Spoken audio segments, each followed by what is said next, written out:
మాట్లాడేం కాదు కానీ మళ్ళీ పాట సెట్ చేసిన తర్వాత మాట్లాడిపోతాయి. చూడండి ఫ్రెండ్స్, ఈరోజు అయితే శ్రీకృష్ణుడు దీపాలు ఇటు చెప్పిన కానీ సాంగ్స్లో పోతుంది. ఈరోజు అయితే దీపాలు అయితే మొత్తం 11 దీపాలు అయినాయి ఫ్రెండ్స్. 5 దీపాలు స్వామివారికి, ఇంకా 3 దీపాలు ఇక్కడ పెట్టినాను. మళ్ళీ ఒక 10 దీపాలు అవుతాయి అని చెప్పి అమ్మవారి కాడ అయితే ఇంకొక దీపం వెలిగించినాను. మొత్తం అయితే ఆవు నెయ్యితో వెలిగించిన ఫ్రెండ్స్. స్వామివారి కాడ కూడా 2 దీపాలు పెట్టినాను. ఎందుకంటే మొత్తం అయితే ఈరోజు 11 దీపాలు పెట్టుకున్నామని అనుకున్నాను. గోమాతను కూడా ఆడబెట్టుకున్నాను శ్రీకృష్ణుడి ముందు. ఆయన ముద్దుగా ఉంటాడు కదా, ముద్దు కృష్ణుడు. ఆయనకైతే ఎన్నపూస దుద్ది పెట్టిన ఫ్రెండ్స్. ఈరోజు ఎన్నపూస, పాలు, పానకము, పండు, తాంబూలము, పిండి దీపాలు ఆయనకు కూడా పెట్టినాను.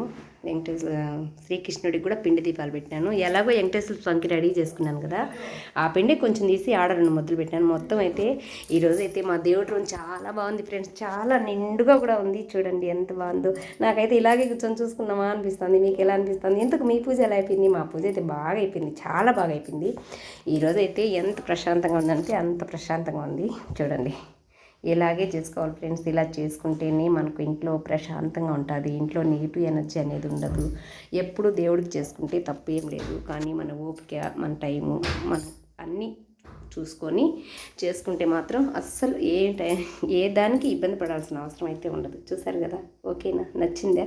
నచ్చితే ఒక లైక్ చేయండి. కొత్తగా చూసే వాళ్ళైతే మన ఛానల్ సబ్స్క్రైబ్ చేసుకోండి. తులసమ్మ కాడ కూడా ఇలాగే అయిపోయింది పూజ, కానీ అక్కడికి మళ్ళీ వెళ్ళలేదు. చూపిమంటే అక్కడ కూడా చూపిస్తాను.